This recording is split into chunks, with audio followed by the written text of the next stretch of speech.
Hello everyone and welcome to the March 2019 episode of the Cambridge MT Patrons Podcast. I just finished tying up various loose ends from the mix contest. Thanks everyone again for getting involved with that.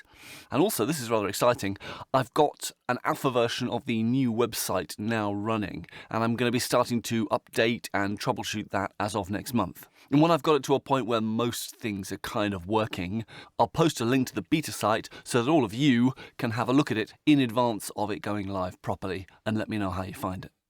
Also next month, I'm hoping to get the next instalment of the mix workflow videos done. I've already done the kind of project bit of it. I've got to sort out the script and everything. It's the one about frequency-dependent processing, multiband processing and dynamic EQ and all of that.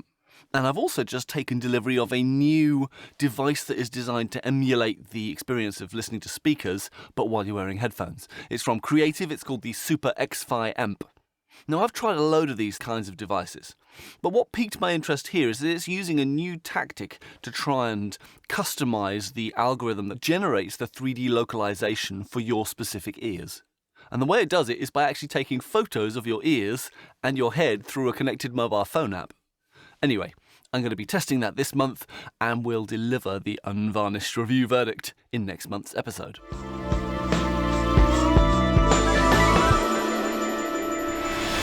But this month's order of business is one of my very favourite projects from the Multitrack library. It's a song called Atrophy by the band The Doppler Shift, and it's been in the listings for 6 or 7 years now. It's also been very popular in the discussion zone. I think there are now 150 different mixes of it posted in that discussion zone subforum. And frankly, I can see why. I think it's an absolutely cracking song. The vocal performance is really committed and emotional. And the arrangement, which is pretty much built into the multitracks themselves, is really well paced. I mean, if you check out the big middle section build-up, for example, you can clearly see how the arrangement is differentiating each individual 4-bar section as the thing builds, just from looking at the waveforms. It's not bloated either. You've only got 22 tracks in there with kit, electric guitars, a few keyboards and the lead vocal track, and you're not weighed down by loads of different multi-mic signals and loads of different layers that aren't necessary. Pretty much you've got what you need and not a load of sonic overkill. I mean, instinctively, it's just always a good sign when something's fun to mix, and this multitrack is great fun. That said, it is a bit of a curate's egg in that from a technical perspective there are a number of challenges. Let's have a listen to some of the raw tracks. First of all, the drum kit, which is clearly generated by some kind of virtual instrument. Here's the virtual kick drum mic signal.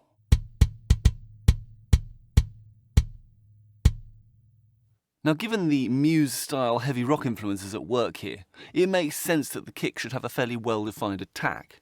But this is really very slappy, without much real mid-range or indeed low end. Now, as usual, when investigating these multitracks for myself, I put together a little rough mix of my own, and for that, I found myself EQing the kick drum quite a lot, adding extra weight below about 100 Hz and boosting the 700 Hz region, as well as pulling back quite a lot on those very forward high frequencies. Here's a quick before and after example. First I'll play the raw track and then I'll play the version that I EQ'd for my rough mix.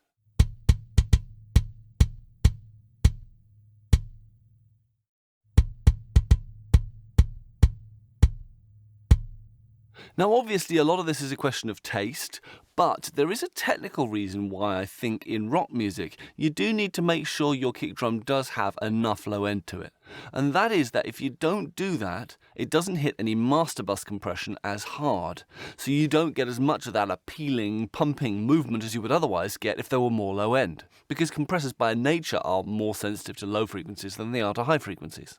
Now, clearly high frequencies are useful to cut through in a very noisy rock mix, but if you also have enough low end to trigger that master bus movement, that'll also make the kick drum definition appear clearer. And not just on full range listening systems either, because of course the interactive effect of the kick drum hitting the compressor impacts upon the whole mix. To try and demonstrate what I mean, let me play you a quick section of that rough mix. First of all with the default kick drum tonality, and then with my EQ'd kick drum tonality.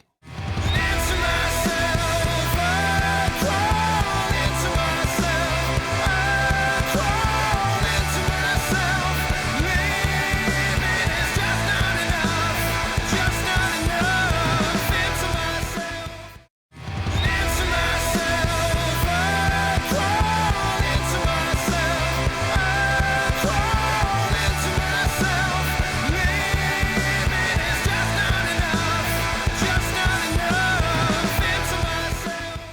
Notice how in the second example the kick drum seems to interact more with the mix, whereas the first one feels a little bit more like an added layer. And that's just the same whether I'm listening to my near fields or listening on my little Avantone Mixcube. Another small thing to point out is that there's a slightly odd sounding kick drum hit at the start of chorus 2. See if you can hear it. It was the third hit in that little snippet of the raw track. Here it is again. This is something that I quite often hear when dealing with tracks that come from virtual drum instruments. What you're hearing is a situation where two MIDI notes have been entered pretty much directly on top of each other within the MIDI sequencer, and that those notes have both triggered a kick drum hit at very nearly the same time. And the two triggered hits phase against each other because they're so similar sounding. This is quite easy to overlook within a MIDI sequencer because of course you don't see one MIDI note if it's hidden directly behind another. If you're having to approach it from the mix stage, however, it's very easy to deal with. Just copy and paste another kick drum hit from somewhere in the mix. Moving on to the virtual snare mics, you get an oversnare and an undersnare mic, neither of which have very much spill at all. Let's have a quick listen to each of those.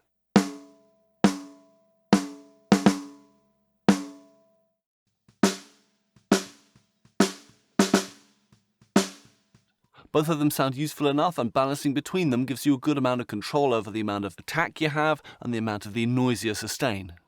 However, in general, the issue of sustain and density in your snare drum sound can often be a difficulty when working with a heavy rock texture, because the noisiness of the guitars and of the cymbals tends to mask the noisiness of the snare tail, such that you get left with just a kind of a bloop sound.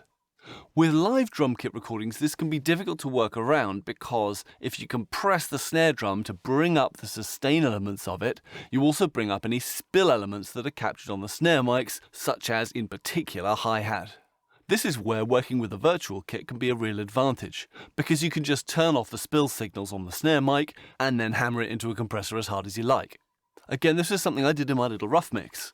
And here's a little before-after example for that compression processing.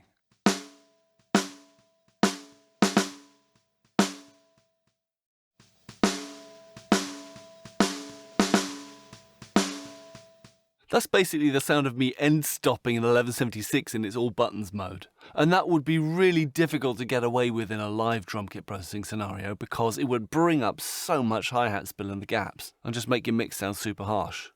The only potential side effect here is that it's bringing up some high-pitched resonances in the snare drum tail. But fortunately those fit perfectly with the harmonies of the track, so they just sink into the mix and you don't really hear them in context. So although I often use narrow notch EQs to get rid of that kind of stuff, I wouldn't bother in this instance. There's something odd going on with the Tom 1 and Tom 2 tracks, because they appear to be playing an identical MIDI track with two different tom sounds. Well, either that, or the spill from Tom 2 onto Tom 1 sounds like it's coming from a drum of a different pitch. Have a listen. I'll play a snippet of Tom 2 first, and then follow that with the same section of Tom 1.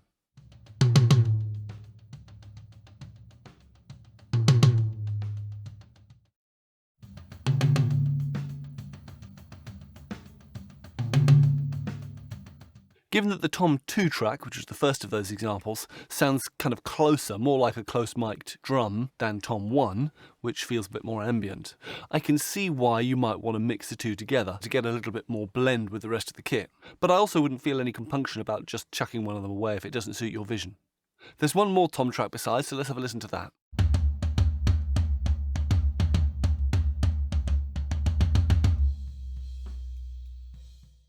This track presents a number of technical challenges, especially because this particular tom part is quite important to the sound of the track. It drives the chorus forward and also particularly the middle section.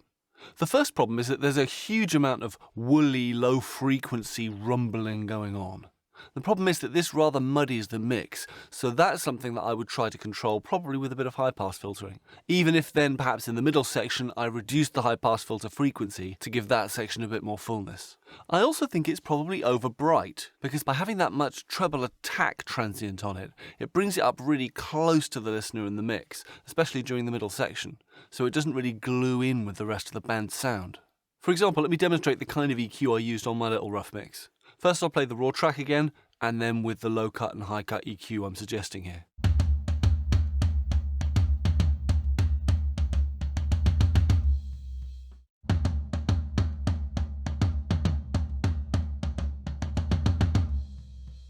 Also, just from an arrangement perspective, it occurs to me that the first verse-chorus section is very similar in arrangement to the second verse-chorus section. And although the differentiation between the verse and chorus is really good, I wonder whether you might be able to get a better build-up through the production as a whole if you find some way of differentiating that first verse and chorus from the second one. In this respect, I reckon one promising idea might be to try muting that third tom track from the first verse, along with probably the overheads and the room mics too, so that it effectively simplifies the drum part to something with hi-hat, snare and kick only. This is something I tried out in my little rough mix, and I think it worked quite well. Have a listen.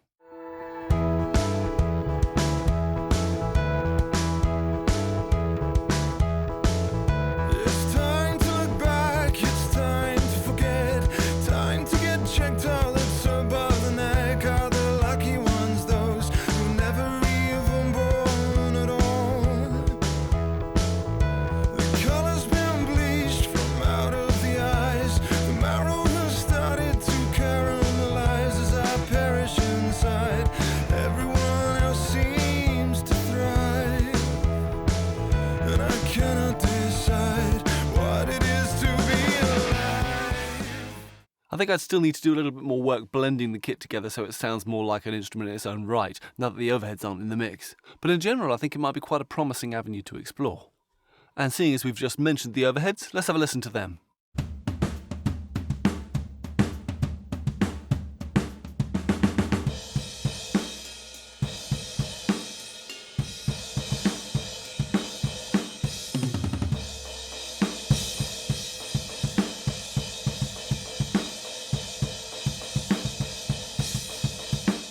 This is one of the more useful tracks as far as the drums are concerned, in that most of the instruments sound comparatively natural in this overhead signal. And certainly the ambience that you're getting from the toms and the snare will help them blend and glue together into the kit.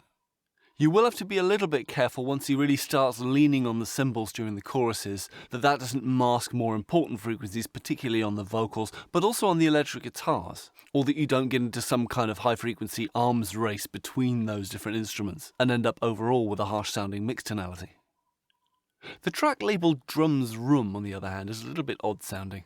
Let's have a listen.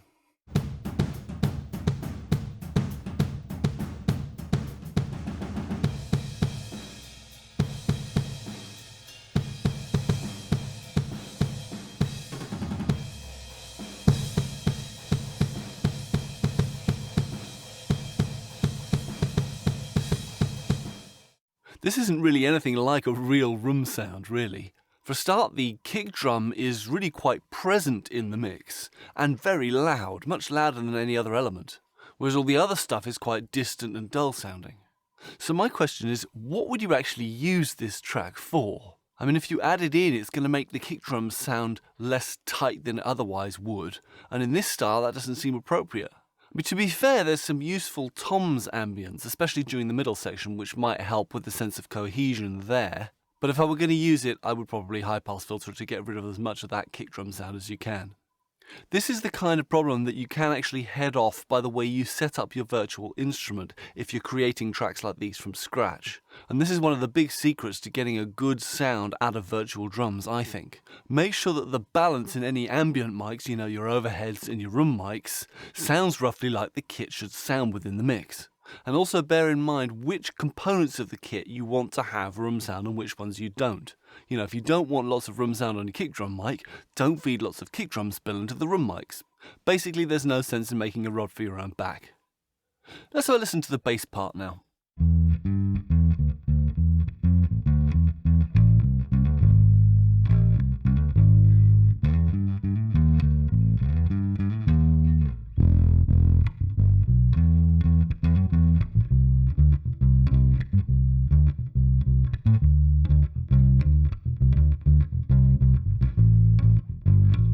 Like a lot of real bass guitar parts, the very lowest fundamentals of the part could probably do with a little bit of support from EQ or even multiband compression if you like, because there is a bit more of an expectation these days, though those frequencies are more consistent.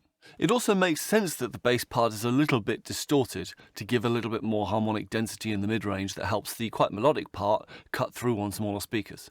However, my guess is that it's not really going to be enough. Certainly it didn't feel enough for me when I did my rough mix. But if you try and increase that high frequency information by boosting it with EQ, you'll run into the problem that the amount of density and the amount of mid-frequency harmonics isn't consistent. Have another listen.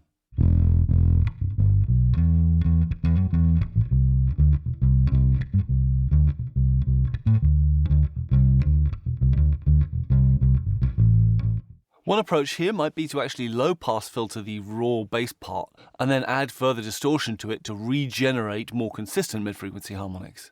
Alternatively, you could try and use some kind of multiband processing on the mid-range frequencies to try and make them more consistent through the track. As with a lot of mixed troubleshooting, there's often more than one way to skin a cat. Of course, a big part of the decision-making process while designing that bass sound will be how it fits in with the main rhythm guitar tracks during the choruses, in other words, electric guitars 3, 4 and 5.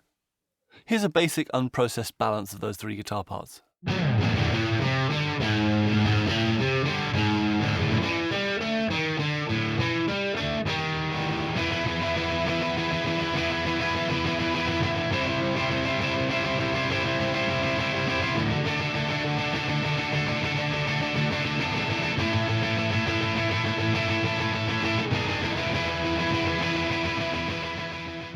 The way those break down is that electric guitars 4 and 5 are basically a single double-tracked part.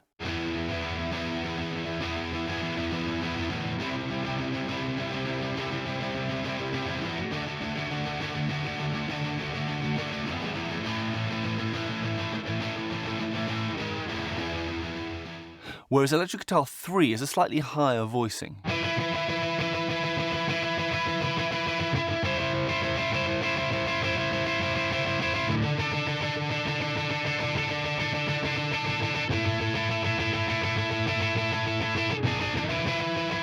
And this presents you from a mix perspective with choices to make about how you deal with those, particularly within the stereo image. One option would be to split the double tracks hard left and right and use the higher voicing part in the center as a kind of a center fill, and that's the approach I took in my rough mix, and it seems to work reasonably well. Another approach I can think of, though, is actually to get rid of one of the double tracks and then put the higher voicing on one side and the lower voicing on the other side, a little bit like the classic AC/DC texture. However you choose to deal with the stereo picture, though, there are some issues with the sonics I think you'll also have to contend with. The first is that each guitar part has different musical sections in it, and those musical sections respond differently to the degree of distortion that the part has applied to it. So the riff sections naturally come forward more in the mix, and the chordal sections naturally feel more distorted and noisy and less harmonic. As a result, I think it would definitely be worth multing different sections of those parts so you can apply appropriate processing to the different musical sections. It's also worth pointing out that the rhythmic strumming of the chorus makes quite a consistent texture, and as such doesn't provide much in the way of excitement to the chorus. You know, the sound's big and full, but it just sits there, rather than creating any real musical momentum, or the sense that sweaty hordes of rock fans are jumping about the place. So while you're mixing, you have to think how you enhance the sense of excitement without having the guitars pulling some kind of riff. This is one reason why instinctively I feel you could go quite heavy on the compression pumping in this instance. Some kind of tempo delay on the lead vocal would also probably help, and I think making the most of the melodic and punctuating nature of the bass, which is again where this idea of the mid-range cutting through really becomes important. These kind of monolithic, static guitar textures are also the kinds of things that I'm much more likely to try and trigger some kind of sidechain triggered processing on. You know, perhaps ducking some little mid-range bit when the vocal comes in to clear a bit of space for that, or having a little limited range gate in response to the snare drum perhaps to get the snare coming through more. Basically anything to try and avoid that static texture just causing the whole thing to set like some kind of bowl of porridge. The keyboards in that section aren't that much help either, even though I think Synth 2 has a little bit of a modulation element to it, and maybe you could bring that out a bit to get a bit of movement as well. Here's a bit of that.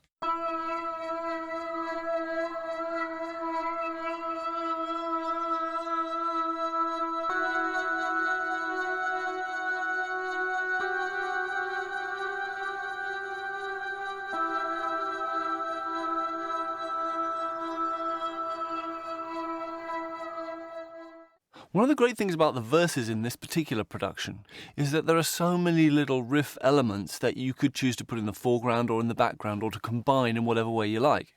In addition to the underlying bass guitar riff, you get a main electric piano sound and 2 different electric guitars. Let's listen to a small section of each of those 3 parts.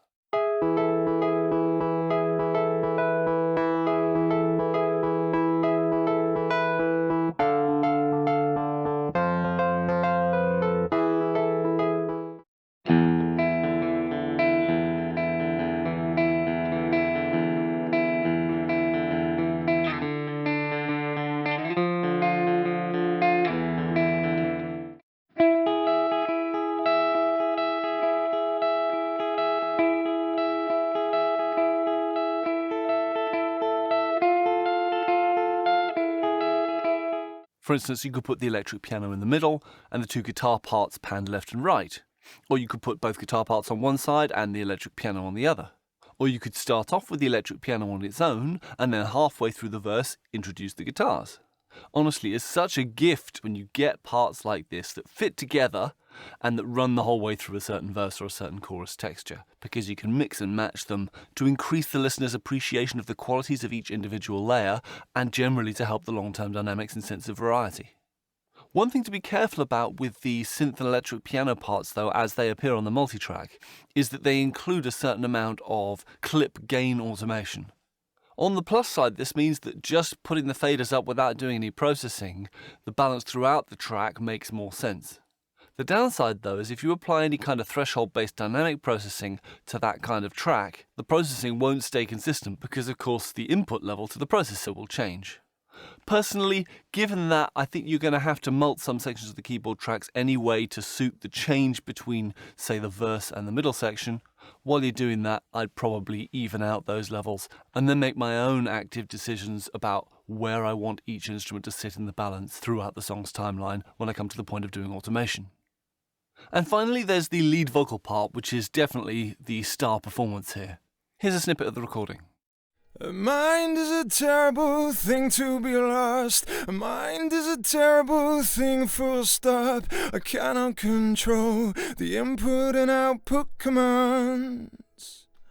And into myself, I crawl into myself, I crawl into myself. Living is just not enough, just not enough. The tone is rich and has plenty of air, and the air is nice and consistent. It stays throughout the whole track. There are some technical things to deal with. There are a few plosives, but nothing that a bit of high-pass filtering can't deal with, and you'll probably need to get quite busy with the de-essing to prevent that from getting a bit abrasive, particularly in combination with the cymbals and the guitars. Where the tone isn't quite as strong, though, is in the mid-range, where it'll face a lot of competition from the hard-sounding frequencies of the guitars. And I think it's no accident that the library preview mix chooses to use distortion on the lead vocal, because that adds information in that region. Whether you choose that approach yourself is up to you, of course, but I think you're likely to want a bit of EQ boost at least in the 700 to 1200 Hz range, if you're going to get the vocals sounding solid enough in the mix, and yet at the same time not too spitty.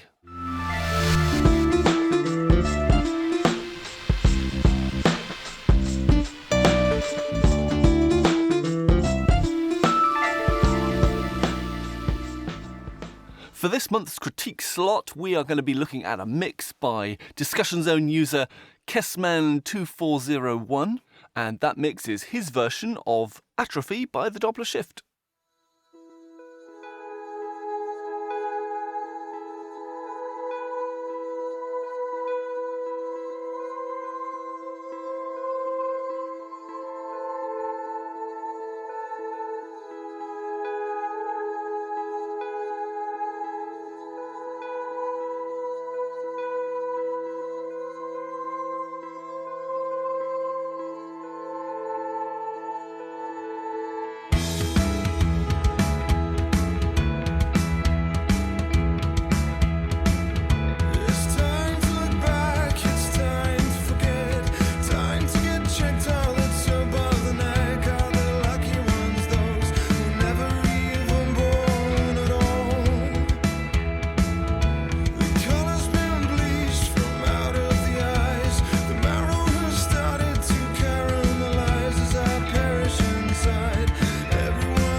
It's time to look close, time to inspect the smallest of worlds where the miracles kept as I cherish this life. Everyone else seems to die, and I cannot decide what it is to be alive. I can't decide what it is to be alive. I can't decide what it is to be alive. There's bags of punch and attitude to this mix. I mean, I love the way that the kick and the snare in particular really drive the arrangement along and create this tremendously muscular rhythm sound in conjunction with the bass part. You know, the vocals, they're clear, they're up front, they've also got lots of attitude and kind of that distortion edge to them. The clarity is good as well. You can really hear into the drum patterns, you can hear the bass and vocal melodies, as well as all those lovely swirly synth details. I like the sense of depth as well. You get things that are bang up front, and yet you also get things that are happy to swim into the background and create this sense of epic dimension, even though the engine room is really gutsy and propulsive. When it comes down to things that I might suggest that you could improve with this mix, I think top of my list would probably be the chorus balance. I mean, there's plenty of attitude in there, but the overdriven guitar parts are very low in the balance, so you don't really get the benefit of their harmonic weight, and it leaves the chorus sounding rather noisy and abrasive because of the high cymbal levels. Let me demonstrate what I mean. First, I'll play that section of Kessman's mix, and then I'll play it again, but I'll mix in some of the guitars from the multitrack alongside it to fill out the guitar texture. Into myself, I crawl into myself, I crawl into myself. Living is just not enough, just not enough. Into myself, I crawl into myself, I crawl into myself. Living is just not enough, just not enough.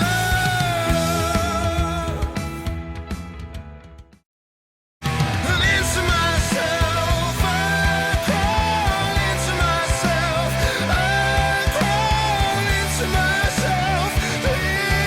Living is just not enough, just not enough. Into myself, I crawl into myself, I crawl into myself. Living is just not enough, just not enough. By filling out the chorus texture in this way, I think the long-term dynamics of the mix will work a bit better as well. You get more of a lift into the chorus. And fundamentally, it just makes it sound more like rock music. And I think in essence, it feels to me that this is a band who want to sound like a rock band. And being a rock band means having guitars. The drums have a lot of punch to them, but I do wonder whether they don't really blend and cohere properly, particularly when the track opens out and you feel that it should feel more like an organic band.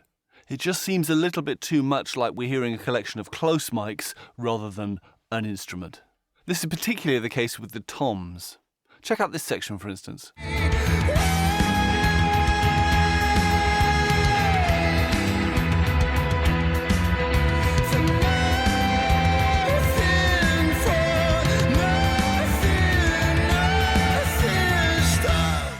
It's not that I mind the toms being loud there, it just feels like they don't really stick to the rest of the track enough. During the choruses, the snare loses out a little bit because the cymbals are so bright, and I think it would be worth trying to do some extra processing to that snare to try and brighten it up so it matches the cymbals a bit better. Let's have another listen to that. Into myself, I crawl into myself, I crawl into myself. Living is just not enough, just not enough. Into myself. If you wanted to increase that high frequency sustain, you could compress it heavily like I did and EQ it brighter, or you could add some kind of distortion perhaps, or another sample layer. It all just depends on your particular vision for how you want that snare to sound. Another balance issue for me is the lead vocal level, and on two counts. First of all, it just seems to vary quite a lot from section to section. For example, let me quickly play you some snippets of verses 1, 2 and 3, and notice how the vocal level is really quite different between them. As I perish inside, everyone else seems to thrive. As I perish inside, everyone else seems to thrive. As I cherish this life, everyone else seems to die. This is one of those things that if you're not hearing that difference quite clearly, then try listening to it on a mono mid-range speaker, and it makes it much more apparent. Fortunately, it's not really a tricky thing to address. The trick I usually use is to put a locator point in my DAW at the beginning of similar sections, and then just flip between those sections quickly as I'm doing my automation. And it just means that if my whole vocal level slowly crept up through the first verse and chorus of the song, I don't then end up starting my second verse with a higher vocal balance than my first. Unless I want to, of course. Now, there are reasons why you might want your vocal to be changing level between different sections in your song, but there doesn't seem to be a logic to it here. I would expect, if anything, for the second verse to be slightly lower in level, whereas at the moment it's slightly higher in level. And the third verse, where the whole arrangement breaks down, that's where I'd expect, if anything, the vocal to come a bit closer to be more intimate at that stripped down part of the arrangement. And my second issue with the vocal level is that I just think it's a little bit too loud in the choruses, particularly when you don't add in those extra guitars that I did. The problem is it makes the bass and guitars in particular sound small, especially in conjunction with the high cymbal level as well. Now I can see why you might want to fade the vocal up to try and make it cut through past the cymbals and feel up front enough, but I would suggest tackling that not by fading the vocal up as much, but actually by making the cymbals sound smoother. That leaves space for the upper frequencies of the vocal and the upper frequencies of the guitars to come through, and means you can have a smaller sounding vocal that makes your band sound bigger. Zooming out slightly and taking a slightly bigger picture look, I do wonder in general whether you could take more of a cue from the slightly psychedelic nature of the synth sounds and support and enhance that element of the production a little bit more with your effects. You know, I'm thinking like trippy delay effects, auto panners, modulation, any slow phasers or flangers. Now, I'm all for keeping effects subtle and inaudible a lot of the time when you're just dealing with them from a mix perspective. But here, it feels to me like you can enhance the vision that is already there in the multitrack by just getting a bit creative with effects. To some extent, it gives you a license to do it, so you might as well enjoy it. Let me just try to give a flavour of the kind of thing I have in mind. Let me play the beginning of the middle section for you. First as it is in Kessman's mix, with my added guitars, and then with a few extra creative delay and modulation effects layered over, but without actually adding any new parts. They're all effects that are based on the existing multitrack.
It's a little bit rough and ready, but hopefully it demonstrates the kind of thing I'm talking about.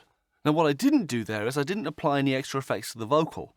And actually, the vocal, in a lot of cases, is one of the best things to apply interesting effects to, because it can highlight certain words in the lyric, and it'll tend to be more noticeable and draw the ear more, because us humans naturally gravitate towards things that are to do with the voice.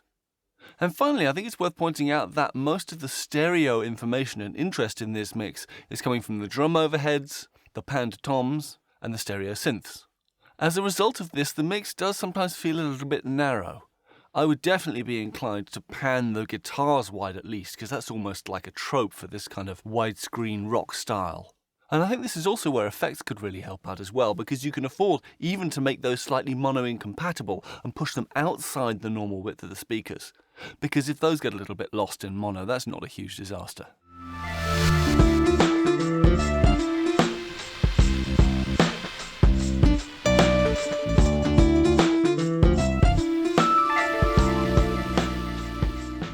So thanks to Kessman2401 for letting me critique his mix in this episode. And of course, thank you very much to the Doppler Shift for contributing such a brilliant project to the library. Honestly, I've had far too much fun playing around with my rough mix of this when I should have been getting on and doing other things. It's just a real pleasure to work with material that fits together so well like this. And before I leave you this month, I have a question from Cambridge MT patron Pat Autry about analog modelling plugins. Here's what he had to ask. You know how everyone is after the quintessential analog sound via a plugin of some sort? Well, have you made a determination on what you consider the holy grail of analog-flavoured plugins? I'd be really curious to learn any of your favourites. Okay then, Pat. Well, the honest truth is that I don't use analog model plugins a great deal. You see, most of my mixing is about balancing and troubleshooting, and honestly, modern digital algorithms are usually much more powerful, precise, and controllable than any of the analog model stuff. So I probably only use analog model plugins maximum 10% of the time. Now, where I do use analog emulations is where I want to change the character of a sound, its actual timbre and feeling rather than just some technical aspect of it. Simply because analog model processors tend to be very good at that.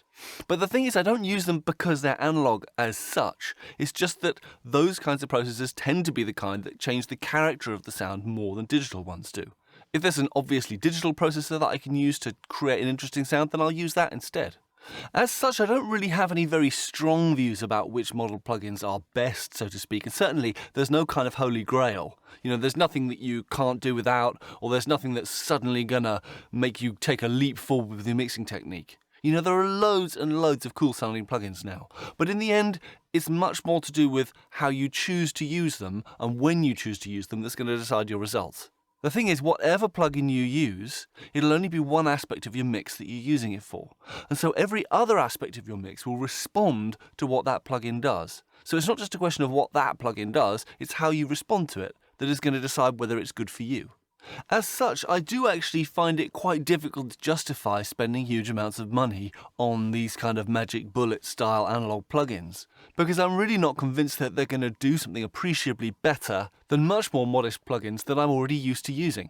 Fundamentally, I think that whether you get a good sound from your mix is all about your taste and choosing from the tools available the sounds that you like, than it is about having some magic set of plugins that are by nature somehow inherently fabulous sounding.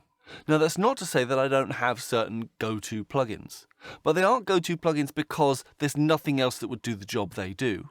It's just that as I've gone through various freeware and affordable bits of kit, I've stumbled upon things that do a certain job pretty well, and so I just file that away in my memory, and rather than having to build something from scratch every time I need to do that job, I can take the shortcut of going to that plugin I've realised did that job quite well in the past. But if for whatever reason that plugin doesn't do the trick, then I'll go back to just experimenting with random bits and pieces until I find something that makes a noise I like. It's not very scientific, but really that's the way you get to know your gear, is just by trying it on stuff, and then when it does something you like, just making a note of that so you can come back to it. That is what experience is. So for instance, I like Sonymous Son EQ for smooth EQ boosts. I like Stillwell Audio's Vibe EQ for aggressive EQ boosts. I like Stillwell's Rocket for aggressive, fast 1176 style compression with all those FET style harmonics.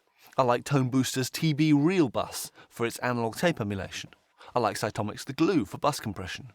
Now, none of these are expensive plugins, and they all do the job amply well for me. Fundamentally, I think if I can't make a good sounding mix with those plugins, I just can't make a good sounding mix. And it's also not that I haven't tried out some really expensive and really flashy plugins. I had a full UAD set on loan from the manufacturer for years for Mix Rescue. And yeah, there were some nice things in there. I remember liking the Harrison EQ, for example. But I don't feel that I need to rush out and buy a UAD platform now that that loan has expired. I'd rather buy a plugin that actually solves a specific problem for me and just look to my freeware and the Tone Booster stuff and the Stillwell stuff if I'm just after flavour. Okay, well that's all for this month. Thank you for listening and thank you for supporting the Cambridge MT resources. I will see you in the next episode.